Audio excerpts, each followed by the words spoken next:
Hi, good morning. Welcome to another episode, another show of Ryanico's World.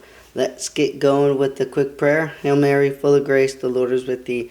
Blessed are you among women, and blessed is the fruit of thy womb, Jesus. Holy Mary, Mother of God, pray for us sinners, now and at the hour of our death. Amen. Father, Son, Holy Spirit. Let's get going for today. All right, so the Catholic news or the EWTN news that we look at here. So the first thing I look up is how 3 dioceses are bringing NFP to Hispanic Catholics.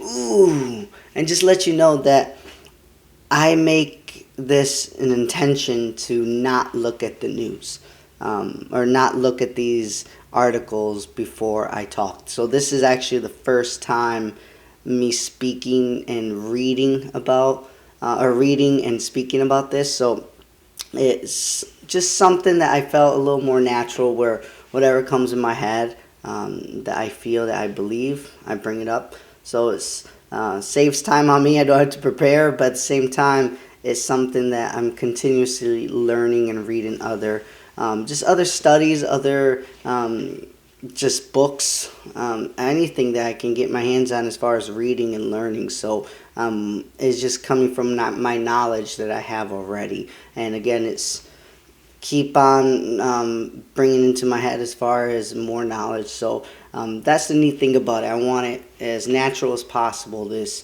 show. So, and we'll talk about it. So let's go into that one. First off, got my coffee. We said a prayer. We're ready to go. Good coffee. HEB coffee too. The special roast. Ooh, and then I put honey and no sugar. I used to put sugar, but probably until I run out of honey, I'll probably go back to sugar. But honey and just a little bit of whole milk. So I don't use creamer. I don't know why. I just like whole milk. At first, it was just a money thing because I had it in my fridge. Didn't want to pay extra for a creamer, and it ended up tasting pretty good. So, all right. So, by Mary Farrow of Denver Newsroom of Catholic News Agency, CNA. All right. Susana Diaz gets a kick out of watching couples' faces during their first marriage preparation class. Yep, we were all there. So Diaz, who is the manager of marriage ministries for the Archdiocese of Miami, says she likes watching people realize they will be talking about sex and intimate detail in a church setting. What? But the society and the news media say we never talk about sex in the church. That's a taboo. Nope. We do it just a pure way, the productive way for a marriage and society. So we don't think about it as ourselves when we have sexual relations with our spouses. We just don't. It's not good for us. It's not good for what we believe in, and it's not good for the society. So most of the time, and this is quoting, most of the time that is the first moment that they realize what NFP is. So NFP stands for Natural Family Planning. We practice that, my wife and I.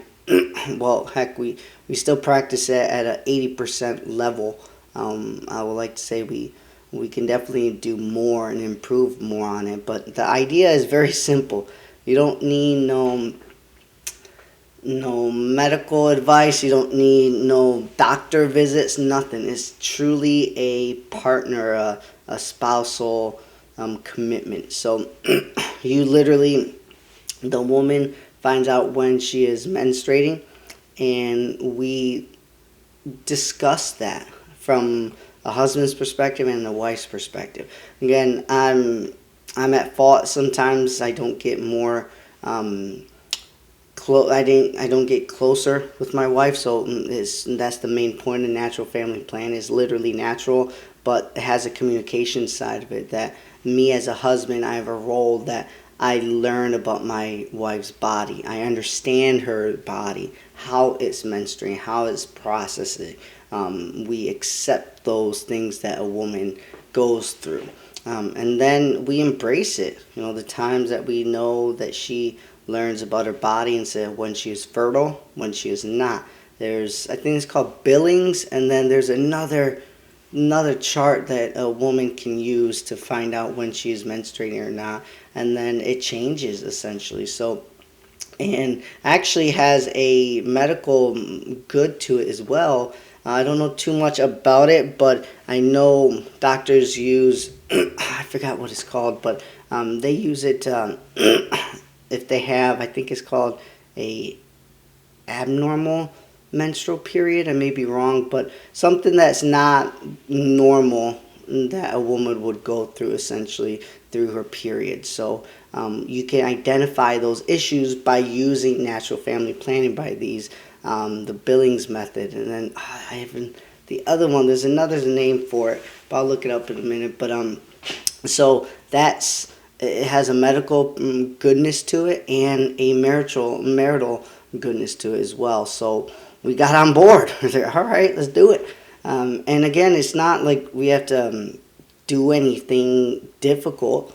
It's literally learning about your wife's body more and respecting it. That's where it comes down to, respecting it and honoring it. And when you do have those moments of sexual activity, it changes your mindset. You don't think of her just as a body to have sex with. You think of her as mind, body, spirit, a very intimate level. And that's what NFP does. It's literally, if you want to wait, let's say, okay, we're responsible, we don't know if we can afford this. We do not use no contraceptions, nothing like that. We literally naturally, hence NFP and natural family planning, we naturally find out when she is cycling and when she's not, and we are responsible. Again, we have to wait, and that's where we use chastity as well. And then I talked about in our other episodes that chastity makes you a lot more intimate, emotionally, spiritually, and sexually with your spouse. And it's ironic because at the end of the day, it's not having sex, but you learn about other aspects of your wife. And I'm just talking about from husband's perspective, that you don't realize. You take all that distraction. Joe Rogan talked about, I watched a podcast of him and Ben Shapiro, and he said sex is a drug. We sell sex on TV, in clothes, in department stores, you name it, anywhere. And that's true. It is. Anything. I think of sports, basketball, football, baseball, cheerleaders, all these different things, boxing, and we don't really go further into what a woman is and what her spiritual life is and what her empowerment capabilities are. We just don't. So chastity helps us so much for that waiting time for NFP. So it is amazing. And we all know through Planned Parenthood that they target minorities. You're Hispanic and you're blacks. And I'm Hispanic, I'm Mexican myself, so it hurts because they are going specifically to these communities to end their child's lives that they have, the women who are pregnant. So for the main title of how 3 dioceses are bringing NFP to Hispanic Catholics, that's a big deal in Miami. Good for them because they need to. And it's just the part that a lot of Mexicans feel that they're like, okay, we can keep on going, but we don't learn about my wife's body. And then at one point, a couple decades ago, it was known for Mexican people having a lot of families or a lot of kids, but now it's really plateauing because they kind of were fed this mindset that you don't need to have a lot of kids. You might end up poor. You might end up impoverished. So, of course, they're smart and they're like, okay, I don't want to become poor. So I'll just do this abortion, or I'll just use a contraception. So the difference between contraception and NFP, because both can result in planning of not having a child. If you don't want to have a child, you can actually plan for NFP as natural. Literally, you don't have to take no drugs. No pills like the pill for the day after, the morning after, all these different things from contraceptions that can really damage the body of a woman. They don't realize it. I watched a video from, I forgot what his name, but he talked about chastity. Chris Eppert comes to mind, but I may be totally wrong, but I may be totally right. So I have to look that up.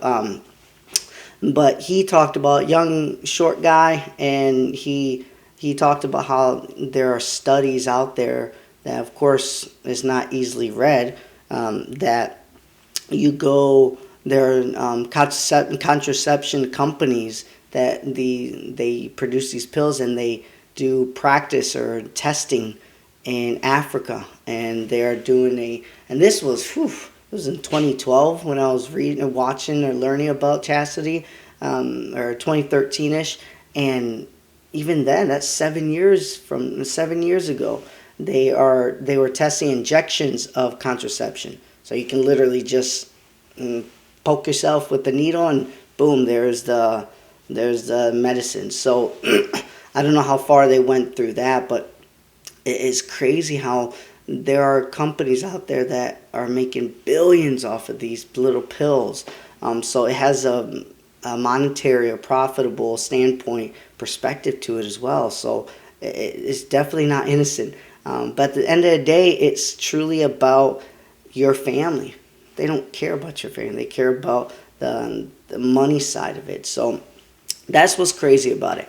And overall, the NFP style is the most beautiful thing, because what I was going back to, or what I was going to relate to, was the difference between contraception and NFP. So again, like I mentioned before, you're taking these pills. You're physically taking these pills. NFP, you're not taking nothing. So it's damaging zero. You have zero chance of getting any type of side effect. There's no side effect because there's nothing for. But contraception, of course, there's a list of things, including death. But a lot of times, the normal thing is you might not be able to be fertile again. So it's a coincidence that you see more and more people having trouble having kids. Or they have twins because they do in vitro fertilization. They just pump eggs into you and sperm into you. So it's very crazy how science is doing that to a bad level.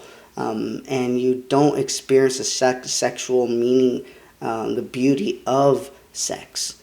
So it is damaging everything psychologically, personally, spiritually.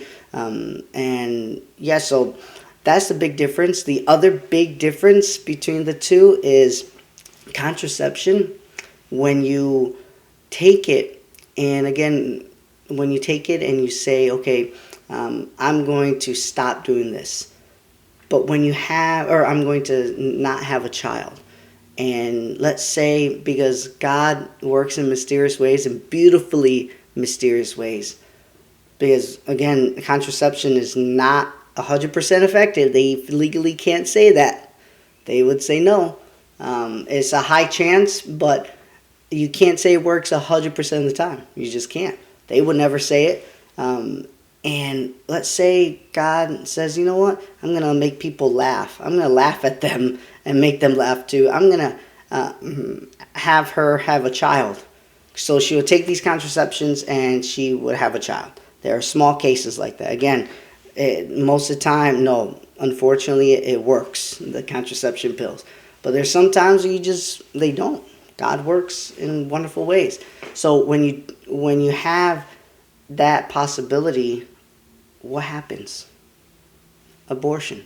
You didn't want it from the very beginning when you had sex with this person. You planned before you had sex. So you're responsible of killing your baby. You're being a responsible adult of killing your baby from the very beginning. That's not even a thought because you haven't had sex yet. You're responsible plan for that. But God works in amazing ways, I say. And let's say you have a child, or you become pregnant.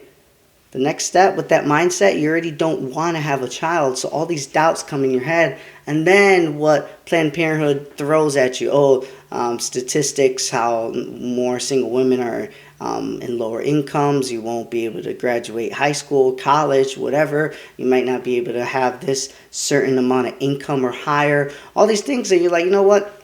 It just makes sense. I didn't want it anyway. So and they lie to you and say it's a bunch of cells to make the decision even more easier. They're not a bunch of cells. They are cells of a human being. And let's just go to abortion. So it's very casual. So you didn't want it. Then let's go to the NFP couple that does it. And the same situation. Let's say they don't want to have a child right now. Same situation. They are responsible. They are saying, hey, you know what? My cycle is not until here, so we're not going to have sex until this date. And you're responsible, you have sex within that window, that 7 to 10 day window, and you become pregnant. Same situation. I'm telling you, with NFP, it has a religious backing, and it's a beautiful Catholic backing that we are always open to life. That's what's beautiful about NFP. It doesn't matter. There is no mistake. There is no, it didn't work, so I didn't want it anyway. No. We practice NFP for the societal purposes and for personal income purposes. But we will always accept a child. That's what's beautiful about any couple that practices NFP. It doesn't matter if God laughs at us and we do everything right to not have a child naturally through the NFP, and my wife becomes pregnant. We're going to say, we have another child. We're going to get another child. And we accept it. The mindset is totally different from a person that literally physically puts damaging pills into their body that says, I don't want this. There's a whole different mindset difference on that. So make a big effort on learning about NFP. I said I was going to look up the methods. So NFP, Billings and chart. Let's see. Hopefully it pops up. I think that there's one that's a little older and ones that's newer that they're doing. Where you see where you're ovulating. What is that called? Maybe my wife knows. I forgot what it's called, but there's another method. Let me see here. NFP ovulation method. Maybe it is the Billings. Billings, yeah. I think it's Billings, and I think there's another one that might be an older one. What is the NFP method? Just look it up on Google. That's what I'm looking up right now. If you want to learn more about NFP, it just throws out so much just negativity in a family's process of having a child or having an unwanted child. Like I said, bottom line, we didn't want to have a child either if we practice NFP, but when something happens, that's the big difference at the end. We accept it. We will always be open for life. Always, 100%. And the people who don't just don't practice NFP. It's just very simple. And the people who do practice NFP and they do it, they are not in their Catholic journey, and they are committing a sin. Simple as that. I mean, it's time to call a spade a spade. And again, there's nothing wrong with that. We're all sinners, but we have to say that that is a sin a grave sin if you have an abortion. Very simple. There's no way around it. Doesn't matter if 1,000 years go by. The Catholic Church will always be the Catholic Church. And that's what I love about the Catholic Church. It's not like, but we made a mistake. No, it's based on God. God doesn't make mistakes. Every other little thing's under it. The small little rules, whether we should say this type of prayer or change the words of another prayer, all those little things that's changed over the Catholic Church has done, but the fundamental concepts of Catholicism for 2,000 years, nothing. But I will tell you this, it is being fought little by little. People are trying to break it down, like defund the police, all these things that we don't realize the good of it. We just are fed the negative parts of a isolator. I just learned the word anecdotal. I've heard it a couple times. I never looked it up, so it means like an isolated. I use the word isolated event or individuals, but that does not represent the Catholic Church, whatever it may be. The sexual scandals with priests, teachers, people who say, "Oh, it's okay to be gay in the Catholic Church," and they accept it. All these little lies. No, it's not. He is a sinner that goes to Mass. Simple as that. And they twist it. They say, "Oh no, we accept it." No, he's just another sinner that goes to Mass, and we pray for his conversion. And he or she prays for the conversion. That's the difference.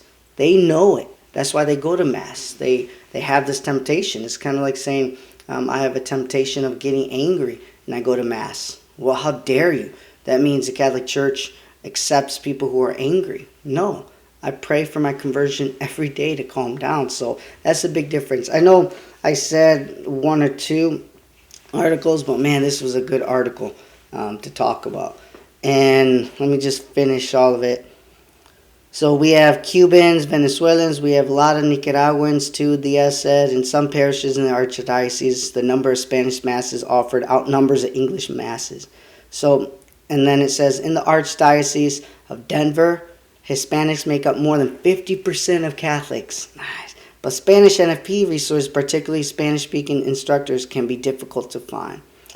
Maybe we should do something. I know Spanish, so part of the battle is finding individuals who are interested in teaching, Carrie Keating said, NFP and merit specialist for the Archdiocese of Denver. Come on, honey, let's go pack our stuff, head to Denver. And especially if it's a method that we don't have a lot of experience with in our diocese. It makes it even harder because you're trying to recruit someone who's bilingual or Spanish speaking that actually knows a method that we haven't even had taught here. So it's hard. It's very simple because it's been away for a long time. And because we just took it for granted, the Catholic Church took it for granted that parents would teach their kids about it. And we're talking about 3 generations already from the 1920s. At least 2 generations. Maybe it's coming up on 3. So it's crazy how these life cycles happen and it's going away. But I love how we are coming back because, again, the Catholic Church never dies. That's what's beautiful about it. You could tear down everything. You can kill the main leader, a.k.a. Jesus Christ, and he will rise from the dead. I mean, it's powerful. You cannot take away the truth of life. You just can't. They've tried for centuries now, and it ain't going to happen. It ain't going to happen. So that's one article. The other one is NAACP sues education department over coronavirus relief funds for private schools. That is dumb. So the National Association for the Advancement of Colored People is the latest entity to file a lawsuit against the U.S. Department of Education over its guidance that local education agencies must use federal coronavirus aid to provide equitable services to students and teachers in non-public schools. The lawsuit contends that Congress intended the CARES Act, which the president signed into law March 27, to apportion coronavirus relief funds based on the number of low-income students at both public and private schools in each district, in the same manner as Title I funds. In contrast, the Education Department rules stated that the funds ought to be distributed based on the total number of students in both public and private schools, resulting in fewer dollars for public schools, the lawsuit contends. Wow. So the Education Department amended the rule in late June following concerns that Catholic and other non-public schools were being excluded from sufficient epidemic relief funds to support protective equipment for students and teachers, cleaning, training, and remote education and distance education.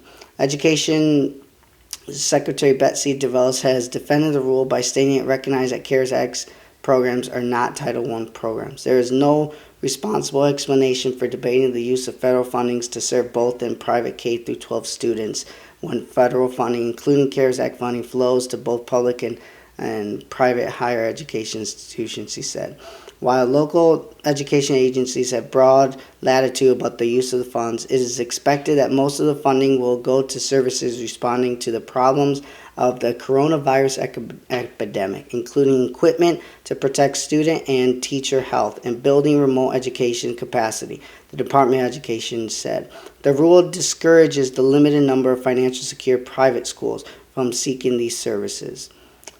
So I'm still confused. I thought it was saying that public schools were fighting, saying, oh, they shouldn't receive funds. But it says over. So I'm bad when it comes to law information and law terminology. So let me keep reading to learn more. So while local education agencies, we read that already. The rule discourages, we read that one already. Congress, under the CARES Act in March, sent relief funding for education to states to distribute to local educational agencies. Although some of the Title 1A funds could go to help private school students, under Title I, the Elementary and Secondary Education Act, they are specifically meant for at-risk private school students and non-students in general, the state's lawsuit says. And not students in general, the states. So the Pasadena Unified School District in California, Stanford Public Schools, and Connecticut and Denver schools have all joined the lawsuit. While some 5.7 million children, about 10% of school-age students, attend private schools. The Council for American Private Education has said about 8% of private students are living in poor households compared to about 19% of public schools.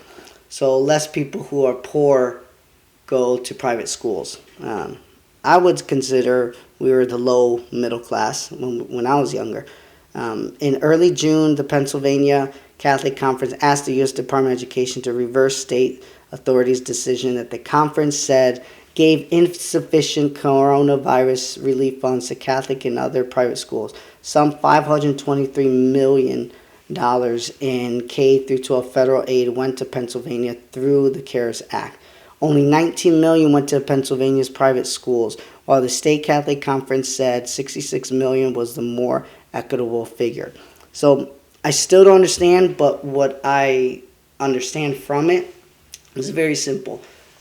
Either it's a lawsuit that the public school says, hey, they think they got too much, or they're getting too much, or the Catholic side of it, or the private schools are going to mass. Let me see here. Want to see the video recording time, or the private side of it is suing them for not giving them enough. Either way, what my take is, yes, give them the money. I've noticed when I was younger, private schools, again, with the decline, with all these bad stuff that are doubting Catholics, less and less people are going to Catholic churches, going to Catholic schools. And again, that's what they want. They want to take away religion, and they've been doing it for the past 20 years. I think the whole idea of Trump and what a coincidence he talks about religion, all these different things that we are fighting for. And that's why you saw a change and Hillary Clinton didn't win. Because I personally feel it's not about Democrat, Republican. I feel it's about religion, religious people versus not religious people, or people who hate religion, atheists. But I wouldn't say atheists hate religion. They just don't acknowledge it. But there are people who are even Christian that hate their Christianity faith. So, I mean, there's so many different things that have been going on throughout these decades. This past 2 decades specifically that is tearing down, and it results to less money in the Catholic Church. My Catholic school broke down already. Or not broke down, but closed down. There's so many Catholic schools. We had about 5. Our basketball teams in junior high was great because there's so many Catholic schools in the early 2000s. And now they join into one. 4 or 5 become one because they didn't have enough money. So It's crazy. Support your Catholic school, support your Catholic parish, because they ultimately bring hope and progress for a community, no matter what. So, whatever the lawsuit, whether each side, that's my point of view, that they need, I almost want to learn more about it. Yeah, well, NAACP, I'm assuming it's more of the public schools complaining that, hey, they're getting too much money. They should not get money, and that's wrong. You got to share. I mean, we're in America. We're going through the same crisis you are. So that's wrong. And yeah, I think they should give them more money, because they need it more. Essentially, public schools have been getting money for, that's their being, essentially the reason for being. They get money from the state. So Catholic schools don't. They just don't. So whatever relief funds they have, they're definitely honored, or should be given that money. There should be no doubt or no argument about it. So that is the Catholic news, the society, or the Apple news, I guess. Trump for U.S. Today, of course, they always bring up the stuff, and it's funny. I'm just going to read the top couple. LA Times is always on everybody's mind. Florida has a COVID-19 death every 8 minutes.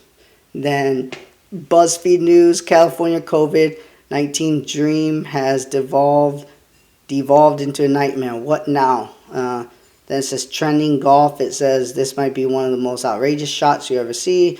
And then Politico, he thought he had asylum. Now he could face a death sentence. Not sure who that is. And then Best of Apple News Plus says why Kanye West's presidential bid is no laughing matter. Ooh, I'm going to cherry pick. Let's pick that one, because we all know about the COVID-19. It's here. People are going to get sick, and you have to cover your face and be respectful. Don't spit on anyone when you talk. Be 6 feet away and wash your hands. And that's it. There's nothing else you can do other than that. God will take care of everything else. Simple. We are responsible. We stay clean. We be respectful on wearing face coverings. That's all you can do. Doctors are sending them home. This is what I don't get. I was talking to my wife about this yesterday. Doctors are sending people home that are infected. So if you can't have it both ways, if you think it's so serious and you're spitting out this media that, oh my gosh, every 8 minutes in Florida there's a death because of coronavirus, all these different things, wouldn't you think that the entire state would say, you know what, we need to keep these people quarantined? I watched a TV show a long time ago, a couple years ago, like an ER movie or ER show on NBC, and they had